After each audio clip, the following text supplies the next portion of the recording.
Prince Carlos ng St. Benilde, isa sa mga Beda players to watch ngayong araw.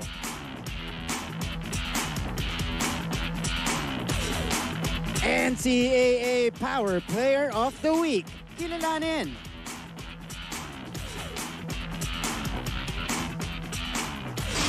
And Alex Visser ng Beda Red Lions, puporma rin sa Studio of Champions.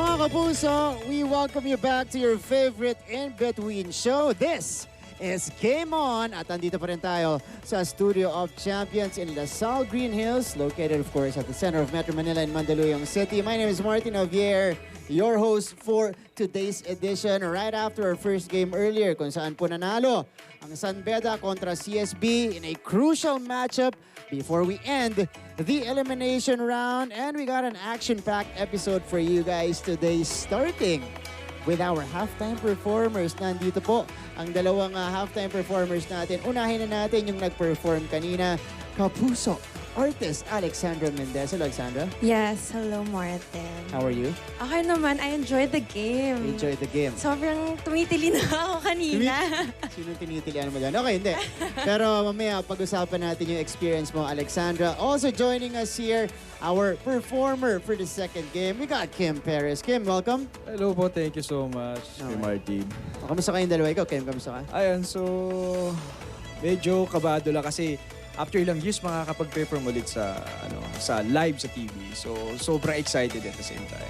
Sige, let's talk about that. Kasi syempre, bihira tayo makapag-perform ng live, lalong-lalo na ngayong pandemic. Nagsisimula pa lang bumalik yung mga live events natin. Sige, unahin ko na si Alexandra. Nakapag-warm up ka ba dito? Meron ka bang live event na inatenda na nakapag-perform ka bago to? Actually, no, first time ko mag-perform live again. So, it was very nerve-wracking for me. Grabe, sobrang kinakabahan ako. I don't know if it was obvious. Di naman. Oh, tingnan natin yung performance mo. There you go. Oh Parang my gosh. nagmo-model lang eh. Let's go. And you sang a Dua Lipa song, if I'm not Yes, mistaken. my favorite artist. That's your favorite. Dua fan pala to. Of course. Okay, but how was it, performing here? Because it's in the middle of the court. I always ask that to our performers kasi it's not always, that you're given an opportunity to perform right in between a basketball game. Kamusta yan para sa'yo? Yeah, actually, nakakaloka kasi nga, Nakakaloka. nasa gitna, like I didn't know what to do. Parang walking back and forth. And ang laki ng space, no? So medyo na-shock din ako doon. Yun. But it was very enjoyable for me. But we would like to congratulate you because you did a solid job kanina sa iyong halftime performance. Yes, thank you for the opportunity. Yeah, no problem, Alexandra. Pero si Kim naman. Kim, ikaw, ano expect natin sa I expect siguro mag-enjoy lang sana, mag-enjoy lahat ayan sa panonood and ayun. Tsaka after ilang years nakatungtong ulit nakakanta live pa, di ba? Sa stage. Sobrang saya. Mamaya po, abangan niyo po si Kim. Pero Alexandra, nabanggit mo, kaya na, tumitili ka na, exciting yung game. Unahin ko na, sino yung tinitilian mo? Hindi naman player kung team, ganyan. Siyempre, CSB. Kasi nakakahabol na sila eh. Sobrang, ako like, oh my God, go, let's go. Eh, ang funny kasi nasa Beda side kami. Kaya? So parang Nakapatay. I was cheering very hard. Pero kaya lang, I'm rooting for CSB. Let's go. Okay, they showed a lot of effort today. Yes. Especially challenging Beda. Wala ba, syempre, surrounded ka ng Beda support. Di ba sila tumingin sa'yo? Oo. Ang dami. Baka ganon. Oo. Parang may May alam si Kim ha. Sige, Kim, kwento mo. Hindi, Kasi ayun. magkatabi kayo. Magkatabi kami. Oo. Yes. Sobrang ingay niya. Natuwa naman ako kasi ano niya pala, kanya talaga sa basketball. Basketball. Yeah. Ayun, so, Go. I enjoy don't know if naman. I'm allowed to. And I used to watch basketball a lot before. Kasi, okay. yeah, pero UAN. Okay. So, nanonood ka na pala dati ng basketball pa live games. Pero, hindi, okay lang. Sige, pero at least today, nabalikan mo. Kasi minsan na lang to, we are only resuming the college basketball season this year. So, talagang malaking bagay. And for you, Kim, ikaw ba basketball fan ka matagal na? Actually, hindi ako sporty na tao, pero nanonood ako ng basketball. Like NBA, minsan PBA. Pero ito, first time ko manood ng live sa NCAA. Okay. Anong favorite team mo? Sa ngayon nakita ko play Beda. Beda. Galing. So, ang ganda ng lineup nila. Galingan ng Sandela. Pero NBA, anong favorite mo? NBA, Golden State. GSW fan, Steph Curry. Yeah. Ganon, okay. Pero kanina sa San Beda, di ba, ang ganda ng performance sila. Galing sa talo yun eh. Tapos nanalo sila today. Sino yung talagang tumatak sa'yo na player na solid yung laro na to? Si Inot.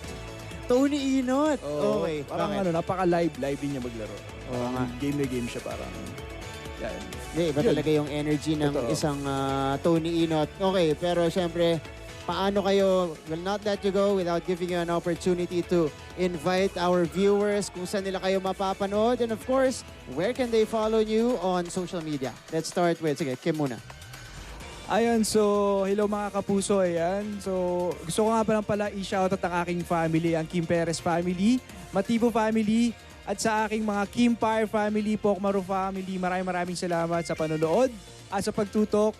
At iniimbita ko nga pala kayo na, ayan, abangan ng cheat day na palabas. So upcoming yan. At the same time sa wish ko lang, abangan nyo aking character na lalabas yan. Gusto ko nga pala i-promote aking social media. Follow nyo po ako, Mr. Kim Perez sa aking IG. Ayan, so maraming salamat. At the same time sa aking Facebook page na Kim Perez Official. Maraming salamat po. There we go. Kim, thank you so much as well. Abangan niyo po si Kim sa second game natin mamaya, performing at halftime. Okay, San Sebastian letra niyan. Alexandra naman. I would like to promote my social media on Facebook and Instagram. It's Alexandra Mendez. There you go. Thank you so much, Alexandra. Thank you. Thank you so much, Kim. Thank you so much. There we go. Our two halftime performers today, Alexandra Mendez and Kim Perez, joining us first on Game On here at the Studio of Champions. But again, as I always say here, we are just getting started. Dahil dalawa po ang ating players to watch natin today. Sisimulan natin sa ating una na hardcourt royalty when it comes to looks. Now let's find out who he is.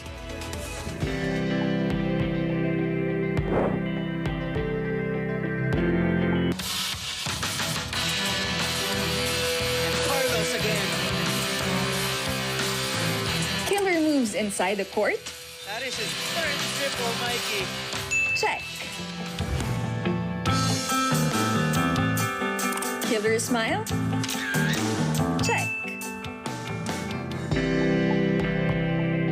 If looks could kill, this guy will definitely be guilty. Ever since nung bata pa ako, daddy ko lagi dinadala ako sa mga basketball games. So from then on, nahiligan ko na mag-basketball and pangarap ko na talaga maging basketball player. Siyempre, number one motivation, parents ko. Kasi grabe yung sacrifice na ginawa nila sa akin. So I wanna make them proud. Gusto ko ma-feel nila na nag-pay off yung mga sacrifices nila. Pero bukod sa pagiging basketball player, pinasok na rin niya ang mundo ng showbiz. Alam niyo ba kung ilan out of 10 couples ang nagbe-break during Valentine's Day? Ilan? 1! Isa lang naman pala, ba't ganyan ka? O paano ko kayo ni-answer yun? Okay, again, alam niyo, galingan niyo kasi ikaw, i-push mo yan, tapos ikaw tumuloy ka lang dyan. Na-discover ako, actually madaming mga NCAA interviews. So lagi ako napapag-guest doon and na-discover nila ako doon, tinawagan nila ako. First film ko is Regal Studio Presents. So pinatawag nila ako go see and thankfully nagustuhan nila ako and from then on, sunod-sunod na yung naging projects ko. And Carlos again, finding the bottom of of the net. Thank you so much sa support na binibigay niyo sa akin, sa CSB. And sana patuloy niyo kami supportahan and promise ko na i-give ko yung best, i-give namin yung best namin para maging proud kayo sa amin. Ang hardcourt royalty ng Kapugian at ang point guard ng St. Benilde, Prince Carlos.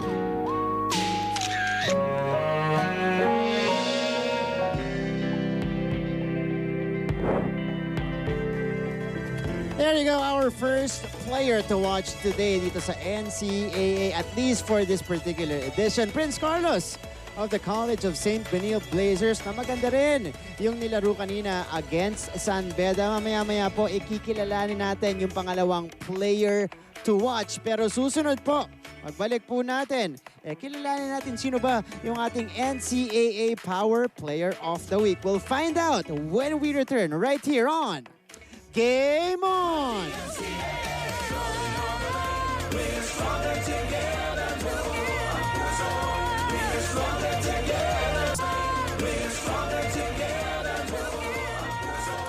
Welcome back, and you guys are still watching Game On right here inside the Studio of Champions in LaSalle Green Hills in the St. Benilde Gym. Okay, kung kanina po, nakita na natin ang ating unang player to watch. Bago natin kilalanin yung pangalawa, pupunta muna tayo sa ating NCAA Power Player of the Week. Again, one of the top performers of the week for the NCAA. Eto, silipin natin kung sino siya. Kwekute, strong on the drive. Binalik kay Abando. For the most part of the elimination round here in the NCAA Season 97 Men's Basketball Tournament, it appeared that arch rivals Letran and San Beda were on a collision course. Si Renzo Navarro, samantala. It almost seemed certain that the Knights and the Red Lions would put their unbeaten records on the line against each other on April 29. But that all changed with the entry of an unlikely foe. Enter the Mapua Cardinals. Oh, Warren Bonifacio, back up. Gets the bump, plus the... Last Saturday, Mapua shocked the league by scoring a decisive 68-54 victory over the previously unbeaten Red Lions.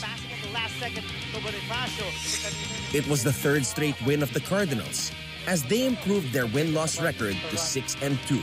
And just like that, the coach Randy Alcantara mentored squad now has a chance to get a twice-to-beat advantage in the Final Four. Up 24-19. Oh, yes! And they did it while flying under the radar. Inside, Nokum, great pass! Para sa team captain ng koponan na si Warren Bonifacio, ang kanilang mga tagumpay ay resulta ng matinding pag-iensayo at solid na samahan. Karamihan kasi sa mga naka-line up sa Cardinals ngayon ay produkto ng kanilang high school basketball program. At bilang dating juniors champion, Mythical 5 member at defensive team selection, pangarap at misyon ni Warren na maging kampyon din sa kolehiyo. Ngayong season, lumalabas na ang tunay na laro ni Bonifacio. Simple at epektibo ang kanyang estilo. Walang showtime at fancy moves. Sumasandal si Warren sa kanyang basics at fundamentals. Right now, Warren Bonifacio is recognized as one of the premier big men in the NCAA. And more importantly, this native from San Simon, Pampanga is in the top 5 of this year's MVP race. Not bad for a guy who isn't exactly all over the highlights. Warren Bonifacio is living proof that sometimes substance is better than style. And that is also why he is our NCAA Power Player of the Week.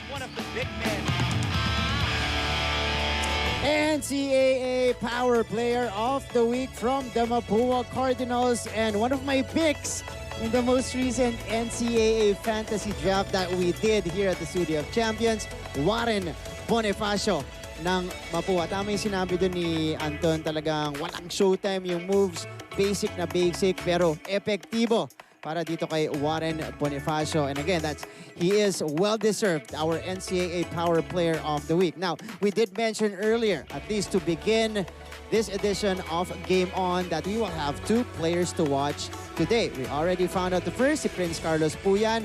Mamaya-maya po, makikilala natin yung pangalawa. Yan po ay sa pagbabalik natin dito sa Game On!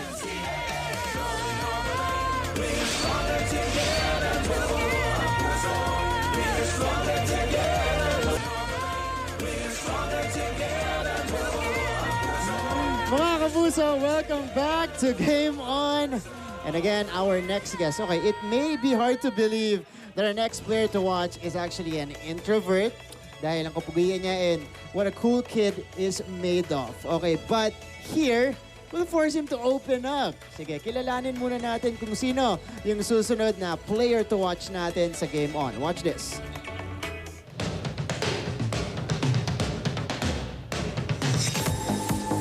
Baller, tall, and mestizo.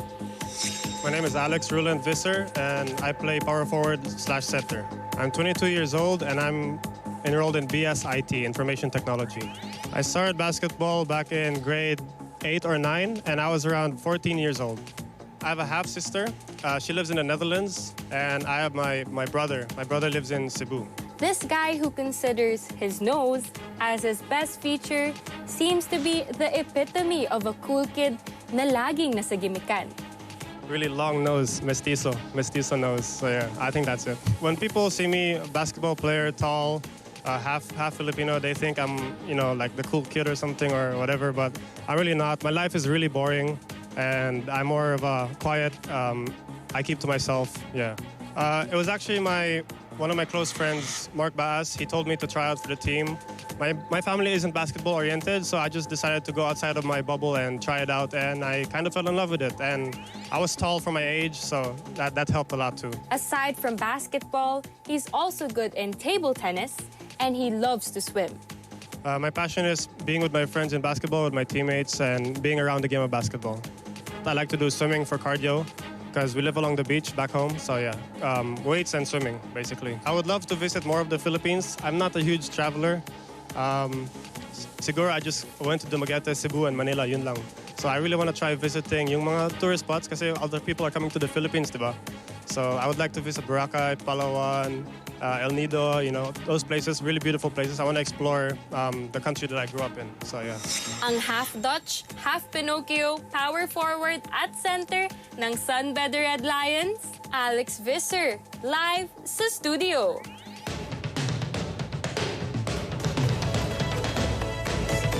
Another player to watch here on Game On. Galing po sa kakapanalo lang na Beda Red Lions kanina. Let's welcome for the first time to the Studio of Champions, we got Alex Visser. Alex, welcome to the show. Thank you for having me. Okay, let's clarify that first because we've pronounced it in different ways this year. I pronounce it as Visser because, that's how the Filipinos will do it usually. But is it Visser, Visor, or Visser? Well, it's actually pronounced Visser, but I don't mind it. The Tagalog with the hard R, Visser, sounds pretty cool anyway. So. Ooh, okay, there's more emphasis. Yeah, exactly. With the name, right? Okay, yeah. I'm going to take note of that. Next time I cover you, I will say it in different ways. Okay, but Alex, we understand you didn't grow up here in Manila. You grew up in Dumaguete City. Dumaguete, yeah. Is that correct? Yeah, that is How correct. was it like growing up there? How was your childhood? My childhood was quiet. I would go to school, come back. In Dumaguete, there are a lot of people who are also half Filipino, so I grew up speaking English, strictly English only, and Dutch from my father. So I had a hard time learning Bisaya when I moved to Cebu, and Tagalog when I came here, but thankfully I adjusted fairly quickly, so yeah. Wow, so you've been around. You've been to Cebu, you've been to Dumaguete, and by the way, okay, Filipino-Dutch po si Alex. So your dad, you mentioned, is the one, may Dutch descent, pero si mom mo is the Filipina. Yeah. Okay, so there are a lot of kids there. Did you, acclimate with the community right away? And did you make friends a lot in Dumaguete and in Cebu? Yeah, it was quite easy in Dumaguete because a lot of people are just like me.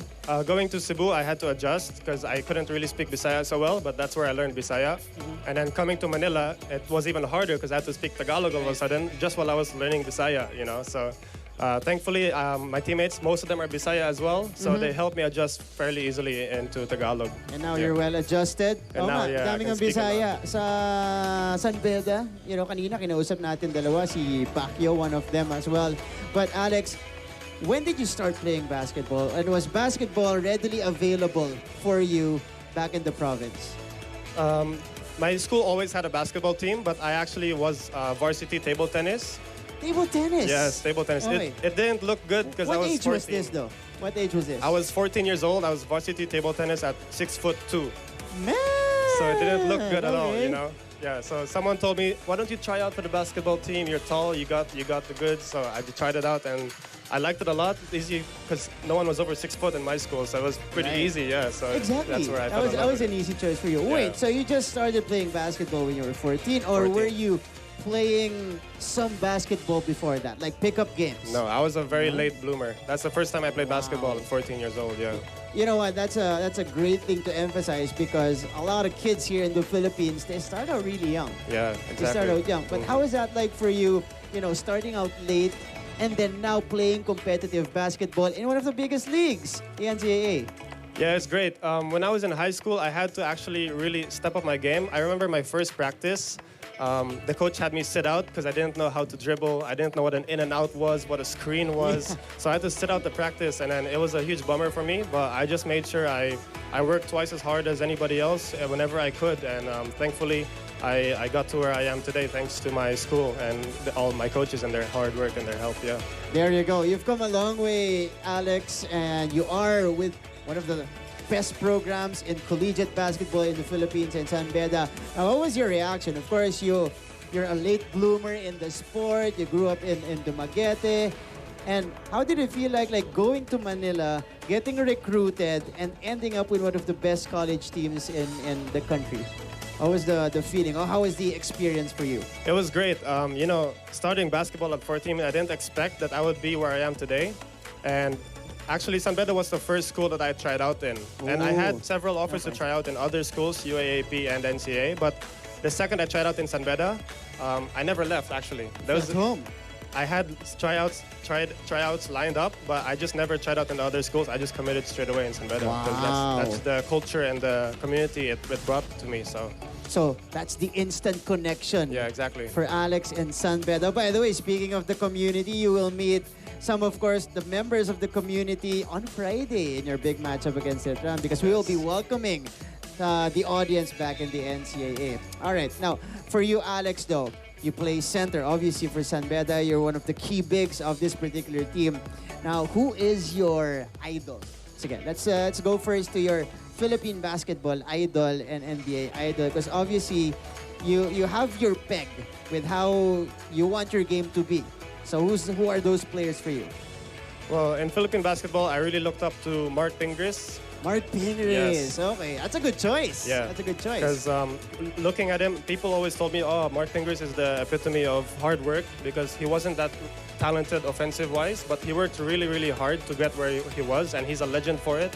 So that's one of the things I took from watching him and watching him play. So yeah, he's my idol for sure. Actually, same story. Wasn't highly recruited as well, but ending up with, you know, in the professional leagues and in the national team, made a mark with the national team, and now he is a household name in Philippine basketball. But your idol in the NBA, because of course, you got idols out there, you know, in the best league in the world.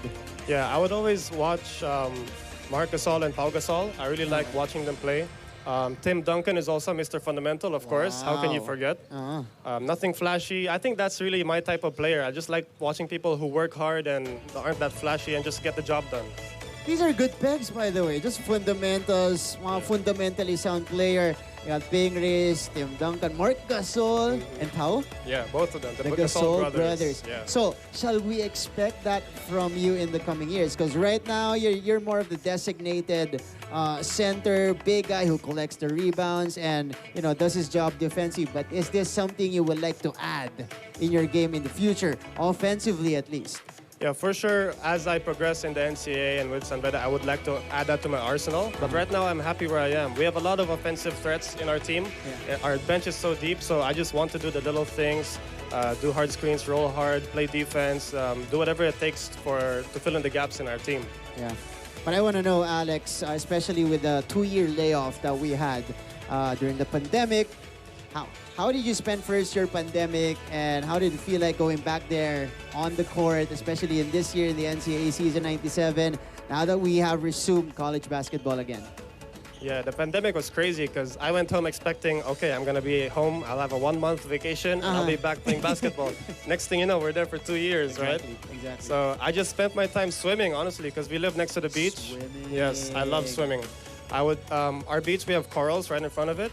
So I would swim with the turtles, play basketball, pick up with all my friends, just play basketball every day, swim. It was just full of activities, and yeah, it helped me prepare to where I am today. And it's great to be back with the NCAA with everything. So yeah, especially with your conditioning. I mean, swimming is like one of the best sports activities that you can do, cross-training activities that you can do, especially if you are a basketball player. But you're so lucky. You live near the beach or right beside it? Yeah, Dumaguete is right next to the beach as well. So, but luckily our house is a beach house. So I'm really blessed for that. Yeah. All right. So a lot of people envy you because you got instant vacation every time you go home in Dumaguete. All right, Alex. Now, for San Beda, this is the first time I'm asking you about the season, by the way. You got San Beda right now. You're at 7-1. You have a big game on Friday against Letran. How are you anticipating that matchup? Of course, it is a rivalry game. And it's also the first time we're going to have fans on the stands. Your thoughts on that, on your game on Friday? Yeah, it's really a great story because everything's coming together. The audience are coming back. Rivalry game. It's actually a make it or break it game for the final top 2 spots for us. Also, so it's a really must win for us, and we're just gonna bring it. That's all I can say. We're gonna bring it, and I can guarantee that. There you go. That is an Alex Visser guarantee here. They are going to bring it on Friday. Our player to watch today, Alex Visser of the San Beda Red Lions. Thank you so much. But again, we will not let you go without, of course, letting you greet your loved ones here on GTV. Go ahead, Alex. To my mom and my brother, hello. My mom in Dumaguete, my brother in Cebu. My girlfriend, hi, I miss you so much. My girlfriend's family. All my friends in Dumaguete, I miss you guys. Thanks for everything. Thank you for getting me to where I am today. Okay. Can you greet them in Bisaya as well? Yeah. Yeah, go ahead. Sa tanan ng mga Bisaya nagsuporta sa among team, salamat kaayo. Dagan mig Bisaya sa team ra ba? So kailangan jud mo magsuporta sa amo dili sa uban team. There you go. Alex Visser. Again, syempre, Alex, we have a lot of viewers from the different regions here in the country, including the Visayas and the Mindanao. So I'm sure nakarating yung mga greeting mo sa kanila. But thank you so much, Alex, for joining us here. Thank you for having me. It's great. There you go. Alex Visser of the San Beda Red Lions right here on Game On. And unfortunately for us, that ends this edition. But in the coverage in general, we are not yet done. We are halfway through, by the way. Dahil mamaya po, meron pa tayong isa pang laban. Tapos na yung first game natin, San Beda nanalo kontra sa CSB. Game On. Ngayon naman, pupunta tayo sa isa pang malaking matchup dyan. Another important game. Last game, not for these two teams, just for Baste. Last game para sa kanya in the elimination round. And again, trying to stay in that play-in discussion, they will go up against the Colegio de San Juan de Letran. That's for our second game today, and it will be covered. Wow naman. May pa-backdown pa fadeaway si Kuya. Against this is Kuya Andre Felix, Mr. Kapuso himself, going up against, of course, Sir Aris Di Maunahan, Coach Aris Di Maunahan, nakita mo naman. Sinabayan mo pa daw, Coach Aris, si Kuya Andre. All right, but you have a lot of fun with those gentlemen right there in our second game. Again, will be featured in the San Sebastian and Letran matchup. But that's it for us here. Once again, thank you for watching us here at the Studio of Champions for another edition here on the show. This has been Martin Ovier, and this has been as well your favorite in-between show. This is Game On!